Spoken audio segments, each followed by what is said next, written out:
Start out by saying all praise to Yahweh, Bahashem, Yahweh Shai, Bahashem, Rakaha Kwadash. Double honors to my elders, apostles, and the bishops, the great millstone, the men that taught me this truth, and the shalom to the sincere followers of this truth. Today, I'm going to go into the series, Teach Exactly What You Have Been Taught, and the subject matter is Reproval of a Sinful Man, okay?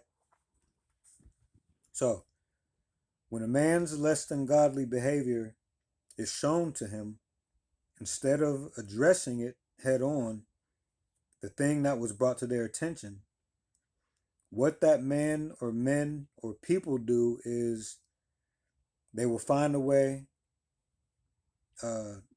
or a technicality or something that was not stated 100% correctly and use it as an excuse to not address what was pointed out to them. All right. As we are growing in this truth, it gets easier to spot narcissistic behaviors. So you can show these men their faults, and they, in their pride or narcissism, will act as if they can never be at fault. All right. So I'm gonna use the Apocrypha, and I'm gonna go to Sirach, otherwise known as Ecclesiasticus, chapter 32 and verse 17, and it reads, "A sinful man will not be reproved, but findeth an excuse according to his will." So if they are living a certain way, or if they don't want to be wrong, they'll twist the scripture. They'll twist it to seem like they'll twist it so that it goes more along with their lifestyle. All right, so that they will be correct and not the Lord, right? But if they take it in context, the right way, it'll be the Lord that's correct. But they'll try to flip a scripture real quick just so they can be correct. Okay, I'm gonna read that again. I'll probably read most of these in Lord willing, I'll read all of these in the Apocrypha and in the Good News translation. So that same verse, Ecclesiasticus chapter 32 and verse 17, in the Good News translation reads, "Sinners have no use for correction and will interpret the law to suit themselves." All right, so the Good News translation uses different words, but it's still on track with the same point. Still the same point made. All right. So a sinful man, when he gets reproved or corrected, he'll just look right over the correction, and he will go to a verse or go to a point and twist the scripture to fit what he wants to fit. All right, in there. Okay, so that he will be correct. So now let's go to First Esdras chapter 3.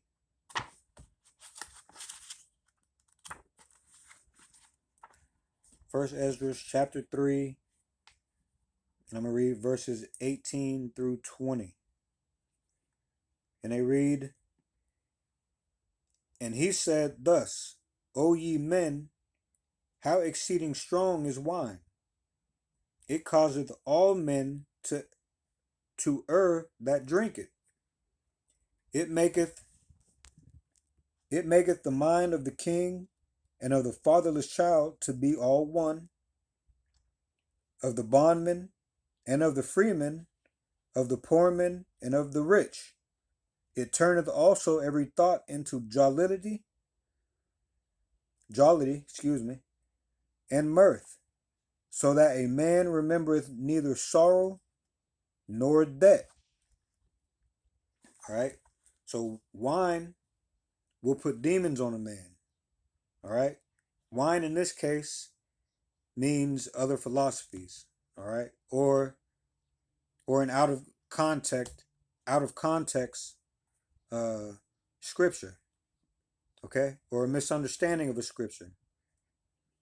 It all can get twisted into what fits a sinful man's lifestyle. Most for the most point, they will try to twist it like that. A sinful man, they'll twist it to dip and dodge that reproval. Okay, instead of being humble and taking correction, they want to fight against the truth.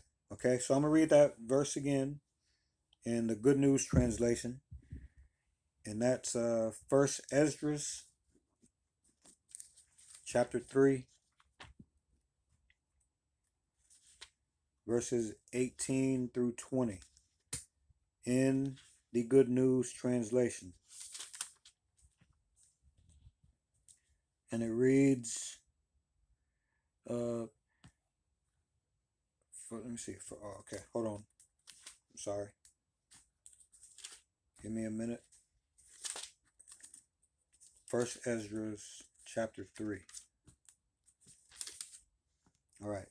First Esdras chapter 3, 18 through 20.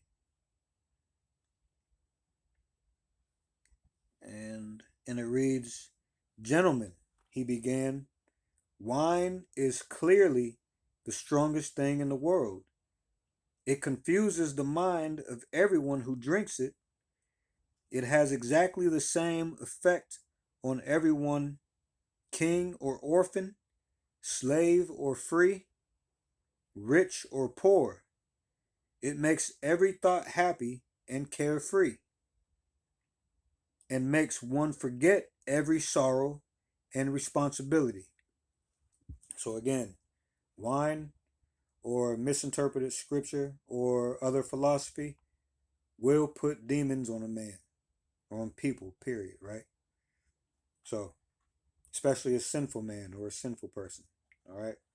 So now let's go to, oh yeah, and in this case, I'm speaking of, oh, I just said that. Yeah, so I'm speaking of other philosophies or even a real wine or drink. Too much of it will put a demon on you, all right? So now I'm going to go to First Esdras. I'm still staying in that same book, First Esdras, and I'm going to just continue to read on verses 21 and 22. And it reads, "And it maketh every heart rich, so that a man remembereth neither king nor governor, and it maketh to speak all things by talents. And when they are in their cups, they forget their love both to friends and brethren, and a little after draw out swords." All right, so people will even throw rocks and hide their hands. Men will go around bugging out, talking shit about the scriptures and about someone that is only trying to point them the way to the righteous path, which is Yahweh Shai, right? So I'm gonna read that verse again in the Good News, Second Esdras, chapter 3, 21 and 22. Good News translation, and it reads, "It makes everyone feel rich, ignore the power of kings and officials, and talk as if he owned the whole world.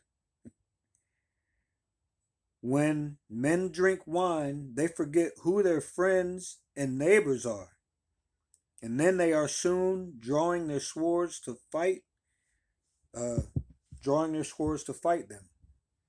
So if you are on actual alcohol, too much of it, or if you're on false doctrine, or if you misunderstand doctrine, it'll have you ready to fight somebody, right? That's only trying to help you and point you to the ways of Yahweh Shai, which he is our example that we are supposed to be living by, right?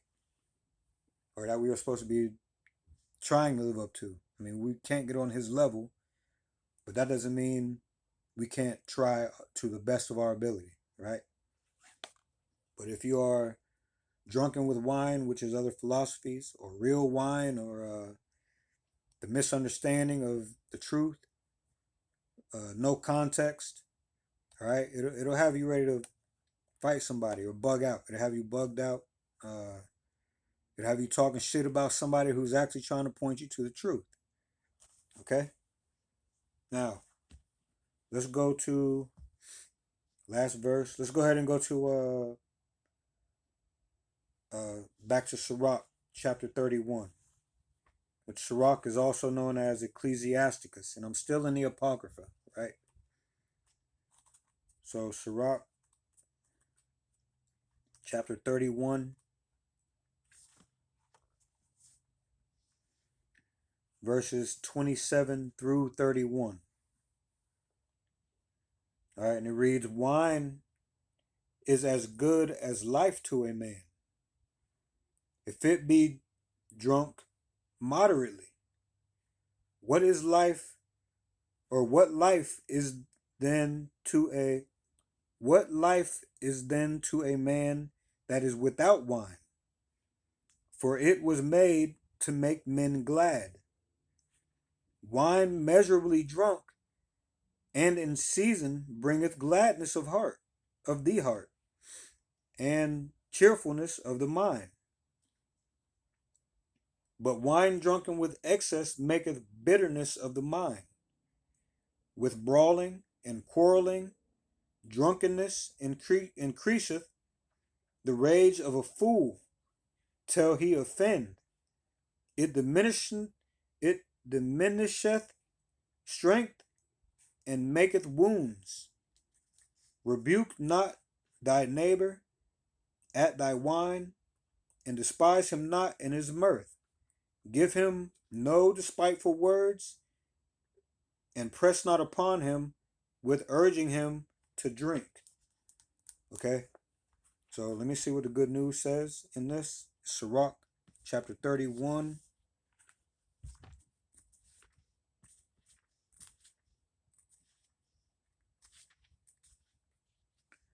Sirach 31.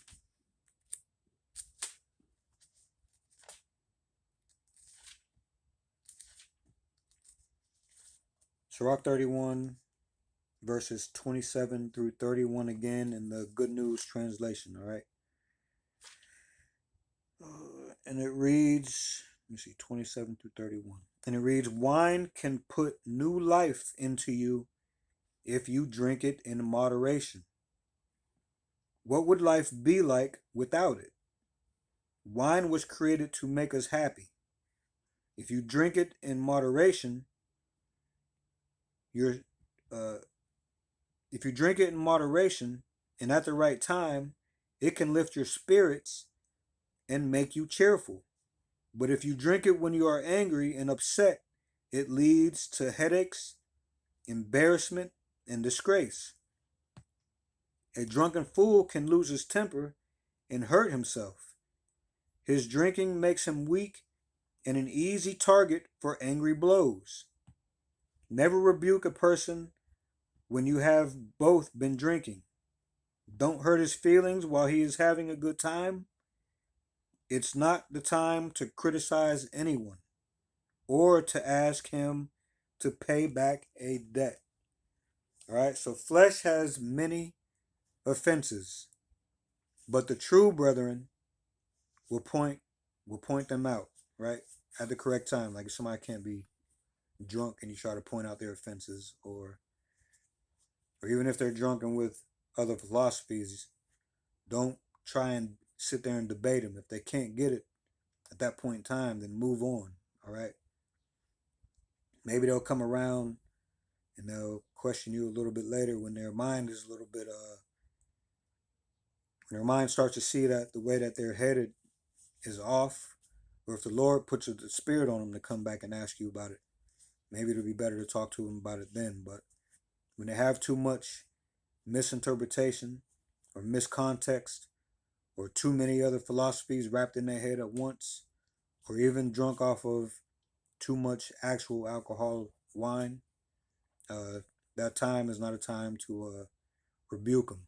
Okay, so with that, like to say all praises to Yahweh, Bahashem, Yahweh Shai, Bahashem, Rakaha Kwadash.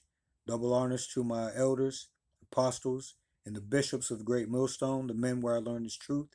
And shalom to the sincere followers of this truth. Shalom.